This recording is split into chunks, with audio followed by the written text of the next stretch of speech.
Listen to today is going to be Dan Metakowski, and Dan's going to go over our information on what our scenarios will be. Also, please be advised as we go through our plans this morning, we have added an additional scenario to this, so we all want to listen very closely to that. You'll take a look at your first page of the document. You'll see we're at 302 College Street this morning. This is basically a 1,442 square foot structure.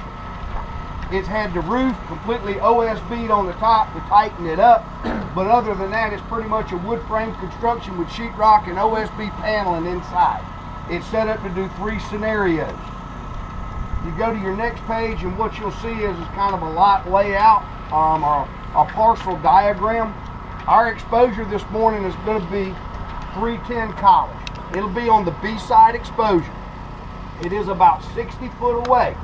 Now this house is occupied, and the owners of this house are very, very concerned. So we will have one crew that will be there at the B-side exposure, doing nothing more than making sure during our test and doing our burn down that this house is protected.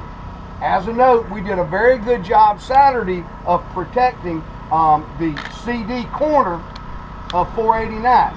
The house directly behind us was less than 20 foot away, and guess what? It had vinyl siding on it. We drooped some siding. If that's the worst thing we did, we ought to be a success with 20 foot away.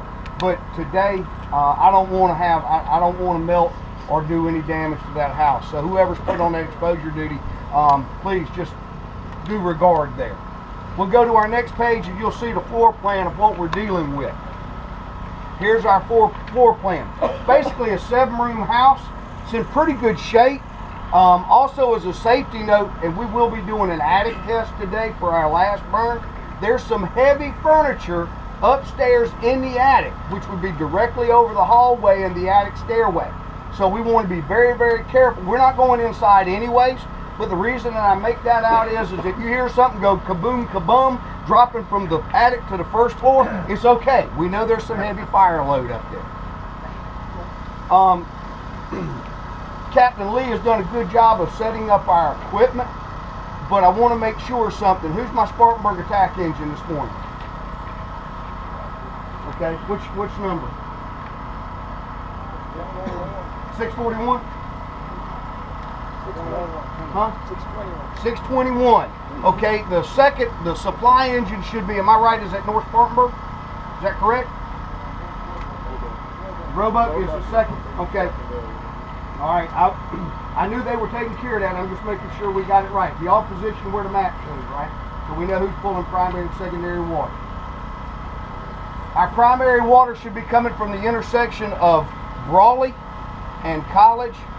Our secondary should be coming up the hill from VCOM, basically near Mill Pond Street. We'll make sure those 2 5-inch supplies get to the engines.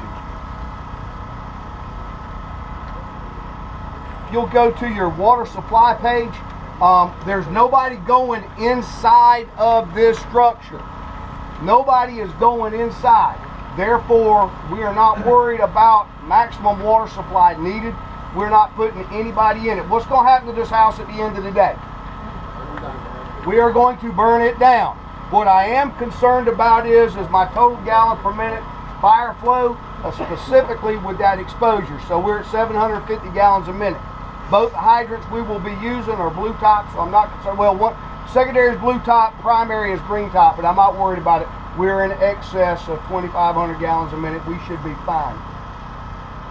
At this point in time, that's the structure we're going to be dealing with. At this point, what I want to do is I want to turn it over to Dan. He can